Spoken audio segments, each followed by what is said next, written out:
apa pencurian traffic. Nah ini loh, padahal kalau kita secara hukum acara jelas-jelas dikatakan seseorang itu apabila mendalilkan, misalkan seperti sekarang ini menuduh mencuri, pencuri, berarti artinya si terlapor itu harus bisa membuktikan bahwasanya emang klien saya ini pencuri. Dengan apa?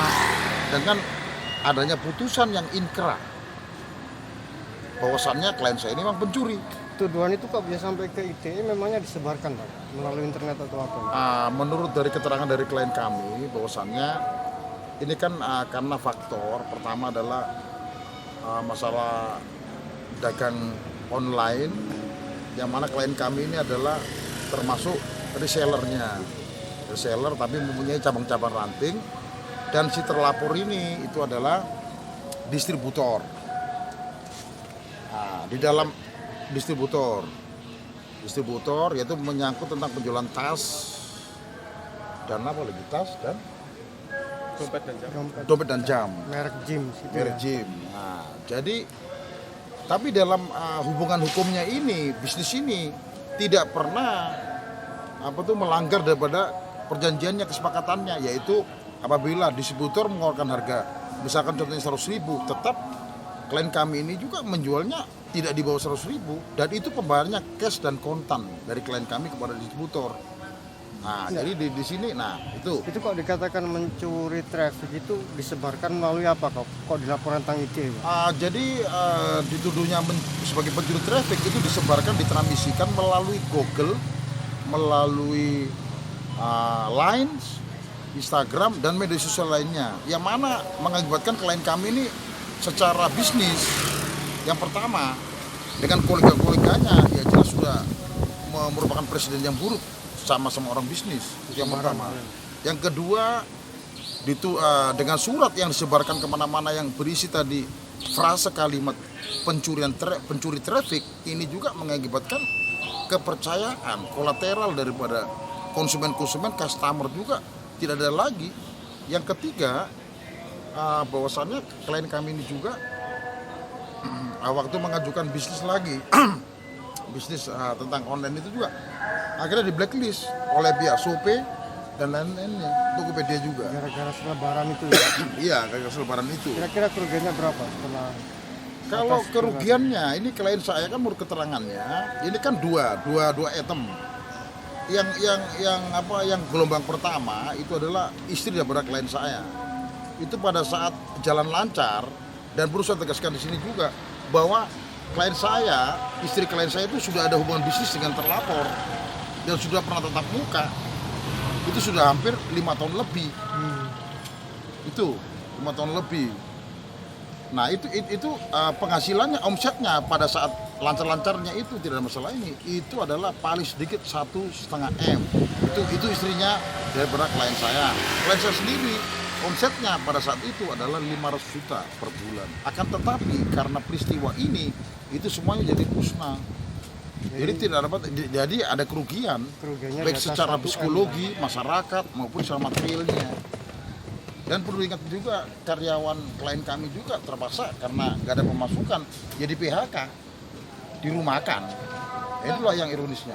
Dalam klausul perjanjian antara reseller dengan pihak PT itu apa ada yang dilanggar sama reseller? Jadi saya garis bawahi di sini itu perjanjian memang ada perjanjiannya, tetapi sifatnya lisan. Itu ada tertulis. Tidak ada baik lisan pun juga dalam klausul-klausulnya, pasal-pasal per itemnya yang dianjurkan oleh distributor itu tidak ada satu klausul pun yang dilanggar oleh klien kami. Tapi disebut melanggar. Disebut melanggar, dan secara itu disebut juga pencuri traffic. Itu termasuk Apa tuduhan. dasarnya apa pencurian? Dia berkesimpulan bahwa melakukan pencurian itu apa? Kalau menurut dari keterangan dari klien kami tadi waktu diperiksa istilahnya sementara tadi, itu karena memang distributor ini merasa tersaingi. Mengapa tersaingi? Karena ada klien kami juga mendaftarkan ke Shopee juga. Dia juga buka sendiri Shopee, ya kan? Satu store ya. Tetapi pihak Shopee melarang akhirnya karena si distributor juga mengajukan juga ke Shopee. Tapi Duluan, iya. Akhirnya dari situ klien kami juga ditolak akhirnya, tidak dikabulkan. Itu mungkin dari faktor itu dikatakan, mungkin katakan saling mendahului apa, saling apa, itu kesimpulannya dia dianggap klien saya ini mencuri traffic itulah. Padahal Gitu. secara aturan main dalam bisnis itu tidak masalah ya. Tidak masalah, mengapa? Karena selama penyaluran barang yang mana cara kerjanya itu adalah sebagai berikut, yaitu apabila klien saya ini mendapatkan order dari konsumen, maka klien saya ini yang mendahului membayar sesuai dengan harga yang disepakati oleh konsumen, dan itu tidak di bawah grade yang perjanjian yang lisan tadi, Dengan tidak, distributor. iya, tetap. Nah, dari situ akhirnya apa? Nah, ini bayar dulu kontan dan bukan utang loh. Klien saya tidak pernah utang, karena apa? Distributor ini yang pemilik gudangnya. Nah, setelah itu baru oke, distributor ini yang ngirim langsung ke konsumen. Mestinya kan diuntungkan ya dia justru. Kan Harusnya. tetap reseller ambil dari distributor. Harusnya diuntungkan. Nah, tapi ya itulah. Makanya karena diuntungkan gitu. Terus yang keempat, sewaktu klien kami ini istilahnya di reject sepihak, oleh Shopee ataupun dari distributor, ya kan?